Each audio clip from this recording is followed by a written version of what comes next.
Student, তোমরা যারা ক্যালকাটা ইউনিভার্সিটির আন্ডারে 6 সেমিস্টারের ছাত্রছাত্রী আছো এবং তোমাদের সোশিওলজি অর্থাৎ সমাজবিদ্যা সাবজেক্টটি এমডিসি কোর্স অর্থাৎ পাস কোর্সে আছে, তোমাদের জন্য আজকের ক্লাসটা খুবই গুরুত্বপূর্ণ।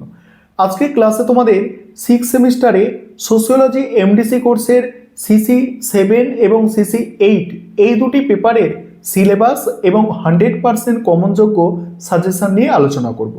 তবে প্রথমেই যে বিষয়টা তোমাদের বলার আছে যে তোমাদের ধরো প্রথম সেমিস্টারে যাদের সিসি 1 সোশিওলজি ছিল, ভালো করে শুনবে, তোমাদের যাদের প্রথম সেমিস্টারে সিসি 1 সোশিওলজি ছিল এবং তোমরা 5th সেমিস্টারে দুটো পেপার পরীক্ষা দিয়েছো সিসি 6 এবং সিসি 7, তোমরা এই 6 সেমিস্টারে এসে কেবলমাত্র একটি পেপার পরীক্ষা দেবে, সেটা হচ্ছে সিসি 8 পেপারটির নাম হচ্ছে আরবান সোশিওলজি। তোমাদের কেবলমাত্র এই পেপারটি পরীক্ষা দিতে হবে যাদের প্রথম সেমিস্টারে সোশিওলজি সিসি 1 পেপার হিসাবে ছিল, এবং তোমাদের যাদের প্রথম সেমিস্টারে সোশিওলজি সিসি 2 পেপার হিসাবে ছিল এবং 5th সেমিস্টারে একটি পেপার সোশিওলজির পরীক্ষা দিয়েছো, তোমাদের এই 6 সেমিস্টারে এসে দুটো পেপার পরীক্ষা দিতে হচ্ছে। একটি পেপার সিসি 7, সেটা হচ্ছে অ্যাগ্রারিয়ান সোশিওলজি, আরেকটি হচ্ছে সিসি 8, সেটা হচ্ছে আরবান সোশিওলজি। এই হচ্ছে তোমাদের সিলেবাস এবং কোয়েশ্চেন প্যাটার্ন তোমাদের আগের মতোই, অর্থাৎ 15 নম্বরের প্রশ্ন এবং 5 নম্বরের প্রশ্ন তোমাদের পরীক্ষায় অ্যান্সার করতে হয়। 15 নম্বরের প্রশ্ন 3টে এবং 5 নম্বরের প্রশ্ন 6টা। এই হচ্ছে তোমাদের কোয়েশ্চেন প্যাটার্ন। এবারে তোমরা এই সিসি 7 অর্থাৎ অ্যাগ্রারিয়ান সোশিওলজি এবং সিসি 8 অর্থাৎ আরবান সোশিওলজি এই দুটি পেপারের সিলেবাস এবং 100% কমনযোগ্য সাজেশন বুঝে নাও। প্রথমে তোমরা সিলেবাসটা দেখে নাও, তারপর তোমাদের 100% কমনযোগ্য সাজেশন নিয়ে আলোচনা করব। প্রথমেই তোমাদের সিসি 7 পেপার, যেটা অ্যাগ্রারিয়ান সোশিওলজি আছে, এবং তোমাদের প্রথমেই বলেছি তোমরা যারা প্রথম সেমিস্টারে সিসি 2 সোশিওলজি সাবজেক্টটা পড়েছিলে, তোমাদের এই 6 সেমিস্টারে এসে 7 এবং 8 দুটো পেপারই পড়তে হবে, এবং তোমরা যারা প্রথম সেমিস্টারে সিসি 1 হিসাবে সোশিওলজি পড়েছিলে, তোমাদের এই সেমিস্টারে অর্থাৎ 6 সেমিস্টারে এসে কেবলমাত্র 8 পেপারটি পড়তে হবে, অর্থাৎ 7 পেপারটা নয়। এবার প্রথমে 7 পেপারের সিলেবাস তোমরা দেখো, আমি স্ক্রল করে যাচ্ছি, এখানে দুটো ভাষায় দেওয়া আছে, বাংলা এবং ইংলিশ দুটো ভাষাতেই সিলেবাসটা করা আছে, তোমাদের কোনো সমস্যা হবে না, তোমরা দেখে নাও। এবং তারপরেই আমি তোমাদের 100% কমনযোগ্য সাজেশন নিয়ে আলোচনা করব। তোমাদের কটা ইউনিট আছে দেখো, এটা 3 নম্বর ইউনিট।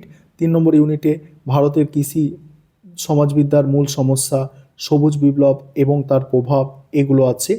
এবং 4 নম্বর ইউনিট দেখতে পাচ্ছ, এটা হচ্ছে 4 নম্বর ইউনিট। 4টে ইউনিট আছে সিসি 7 পেপারে। সিসি 7 পেপারে 4টে ইউনিট আছে। এবারে সিসি 8 পেপার। সিসি 8 পেপারটা হচ্ছে তোমাদের প্রত্যেককে পড়তে হচ্ছে, এটা কমন পেপার। যাদের তোমাদের সিসি 1 ছিল তোমাদেরও পড়তে হচ্ছে, যাদের তোমাদের সিসি 2 ছিল প্রথম সেমিস্টারে তোমাদেরও পড়তে হচ্ছে আরবান সোশিওলজি এই পেপারটি, যেটাকে বাংলা করলে হয় নগর সমাজতত্ত্ব। এখানে ইউনিট 1-এ একটাই টপিক আছে, সেখানে নগর সমাজতত্ত্বের পরিচিতি। তারপরে হচ্ছে ইউনিট 2-এ হচ্ছে নগর সমাজতত্ত্বের উদ্ভব, বিকাশ, গুরুত্ব, গ্রামীণ নগর দেখো, সত্যতা, একটি রূপরেখা, তারপর নগরবাদ, এগুলো আছে। তারপরে দেখো, এবং বাকিগুলো তোমরা দেখো, আমি স্ক্রল করে যাচ্ছি। তোমাদের ইউনিট 2-এ অনেক কিছুই আছে। 3 নম্বর ইউনিট দেখো, 3 নম্বর ইউনিট ভারতীয় প্রেক্ষিতে স্থানান্তর ও জনবসতি, এবং বাকিগুলো দেখো পরিযানের অর্থ, ধারণা, কারণ, পরিযায়ী শ্রমিকের সমস্যা, এই সবগুলো এখানে আছে। এবং তারপরে দেখো 4 নম্বর ইউনিট। তোমাদের সিসি 8 পেপারটা যথেষ্ট বড় সিলেবাস, এবং এই দুটি পেপারের 100% কমনযোগ্য সাজেশন এবারে তোমরা দেখে নাও। প্রথমে তোমরা সিসি 7 পেপার অর্থাৎ অ্যাগ্রারিয়ান সোশিওলজি এই পেপারের সাজেশনটা দেখো। এখানে 15 নম্বরের প্রশ্ন প্রথমে আলোচনা করছি। প্রথম প্রশ্ন আছে, সবুজ বিপ্লব কি? ভারতীয় কৃষিতে সবুজ বিপ্লবের সামাজিক ও অর্থনৈতিক প্রভাব বিস্তারিত আলোচনা করো। দ্বিতীয় প্রশ্ন, গ্রাম সম্প্রদায় বলতে কি বোঝো? ভারতীয় গ্রাম সম্প্রদায়ের প্রধান বৈশিষ্ট্যগুলি আলোচনা করো। বর্তমান সময়ে এই বৈশিষ্ট্যগুলি কতটা পরিবর্তিত হয়েছে। 3 নম্বর প্রশ্ন, গ্রামীণ সমাজবিদ্যা বা কৃষি সমাজবিদ্যা বলতে কি বোঝো? ভারতে গ্রামীণ সমাজবিদ্যার উৎপত্তি, বিকাশ এবং অধ্যয়নের গুরুত্ব বা প্রয়োজনীয়তা আলোচনা করো। 3 নম্বর প্রশ্ন আছে, বিশ্বায়ন বলতে কি বোঝো? ভারতীয় কৃষি ও গ্রামীণ সমাজের ওপর বিশ্বায়নের প্রভাব আলোচনা করো। 4 নম্বর প্রশ্ন, মহাত্মা গান্ধী জাতীয় গ্রামীণ কর্মসংস্থান নিশ্চয়তা আইন, যেটাকে মনরেগা বলা হচ্ছে, এই প্রকল্পের মূল উদ্দেশ্যগুলি কি? আর গ্রামীণ দরিদ্র দূরীকরণ ও গ্রামীণ উন্নয়নে এই প্রকল্পের ভূমিকা মূল্যায়ন করো। পরের প্রশ্ন হচ্ছে ভারতের কৃষি শ্রেণী কাঠামো সম্পর্কে একটি বিস্তারিত আলোচনা। এই প্রসঙ্গে আর দেশাই বা ড্যানিয়েল থার্নার এর শ্রেণীবিভাজন আলোচনা করো। বাকি সাজেশন আলোচনা করব, তবে যে বিষয়টা তোমাদের বলার আছে, তোমাদের দুটো পেপারেরই স্টাডি মেটেরিয়াল আমাদের রেডি করা হয়েছে। তোমরা যারা স্টাডি মেটেরিয়াল পারচেস করতে ইচ্ছুক আছো, অবশ্যই তোমরা স্ক্রিনে দেওয়া নম্বরে যোগাযোগ করে আমাদের থেকে স্টাডি মেটেরিয়াল পারচেস করতে পারো।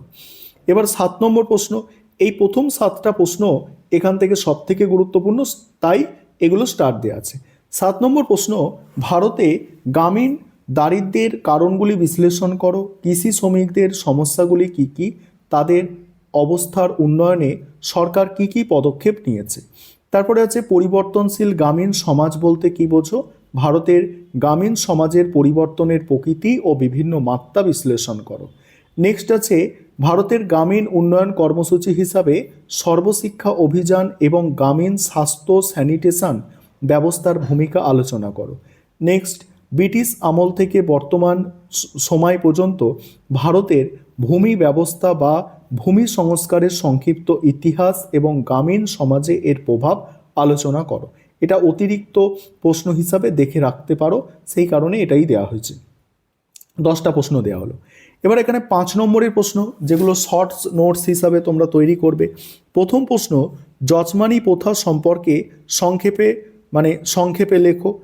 সিলেবাসে না থাকলেও গ্রাম সম্প্রদায়ের ক্ষেত্রে এটা কিন্তু খুবই গুরুত্বপূর্ণ, এটা মাথায় রাখবে, ঠিক আছে? যজমানি প্রথাটা তোমাদের। তারপরে আছে কি, গ্রামীণ সমাজবিদ্যার পরিধি সংক্ষেপে আলোচনা করো। নেক্সট আছে কি, নেক্সট আছে গ্রামীণ স্বাস্থ্য ও স্যানিটেশন ব্যবস্থার গুরুত্ব। সর্বশিক্ষা অভিযান গ্রামীণ উন্নয়নে কিভাবে সাহায্য করেছে? সবুজ বিপ্লবের 2টি নেতিবাচক বা কুফল সংক্ষেপে লেখো। কৃষি শ্রমিক কারা? তাদের 2টি সমস্যা লেখো। মনরেগার প্রধান বৈশিষ্ট্যগুলি কি কি? প্রভুত্বকারী জাতি বা প্রভাবশালী জাতি সম্পর্কে শ্রীনিবাসের ধারণা, শ্রীনিবাসের ধারণা। গ্রামীণ আবাসন সমস্যা বা প্রধানমন্ত্রী আবাস যোজনা সম্পর্কে সংক্ষেপে লেখো। নেক্সট হচ্ছে রায়তওয়ারি ও জমিদারি প্রথা সম্পর্কে পার্থক্য বা ধারণা। গ্রামীণ সমাজের পরিবর্তনের প্রকৃতি আর কৃষিতে বিশ্বায়নের প্রভাব উল্লেখ করো। এবার পরের যে পেপারটি আছে, যে পেপারটি কমন পেপার, তোমাদের প্রত্যেককে পরীক্ষা দিতে হচ্ছে এই সেমিস্টারে, সেটা হচ্ছে আরবান সোসিওলজি। এখানে 15 নম্বরের যে প্রশ্ন তৈরি করবে, দেখো প্রথম প্রশ্ন হচ্ছে লুই ওয়ার্থের অনুসরণে জীবন ধারণের পদ্ধতি হিসাবে নগরবাদের ধারণাটি বিস্তারিত আলোচনা করো। তারপরে আছে নগর সমাজতত্ত্বের আলোচনায় রাজনৈতিক অর্থনীতির দৃষ্টিভঙ্গি বিস্তারিত আলোচনা করো। তারপরে প্রশ্ন কি আছে? তারপরে প্রশ্ন, পরিযান বা মাইগ্রেশন বলতে কি বোঝো? পরিযানের কারণ হিসাবে পুল ফ্যাক্টরগুলি আলোচনা করো এবং পরিযায়ী শ্রমিকদের সমস্যাগুলি লেখো। তারপরে আছে ভারতের নগর আবাসন সমস্যা এবং বস্তি সমস্যার কারণ ও ফলাফল আলোচনা করো। এই সমস্যার সমাধানে সরকারি নীতি বা ভূমিকা কি? পরের প্রশ্ন আছে গ্রাম নগর বিচ্ছিন্নতা, গ্রাম নগর নিরবচ্ছিন্নতা বা সত্যতা বলতে কি বোঝো? রবার্ট রেডফিল্ডের এই ধারণাটি কি বর্তমান ভারতের ক্ষেত্রে প্রযোজ্য? নেক্সট আছে নগর সমাজতত্ত্ব পাঠে শিকাগো স্কুল বা বস্তু সংস্থানিক দৃষ্টিভঙ্গি এর অবদান ও সীমাবদ্ধতা আলোচনা করো। পরের প্রশ্ন, স্মার্ট সিটি বলতে কি বোঝো? ভারতের নগর উন্নয়নে স্মার্ট সিটি মিশনের প্রভাব ও সমালোচনা আলোচনা করো। নেক্সট হচ্ছে সাইবার অপরাধ কি? ভারতের নগরায়নের প্রেক্ষাপটে বিভিন্ন ধরনের সাইবার অপরাধ ও তার প্রতিকার সম্পর্কে আলোচনা করো। পরের প্রশ্ন আছে নগর সমাজতত্ত্বের উদ্ভব ও বিকাশ আলোচনা করো এবং সমাজতত্ত্বের একটি শাখা হিসাবে এর গুরুত্ব বা পরিধি লেখো। পরের প্রশ্ন হচ্ছে নগর দারিদ্র্য বলতে কি বোঝো? নগর দারিদ্র্য ও ভিক্ষা বৃত্তির পারস্পরিক সম্পর্ক আলোচনা করো।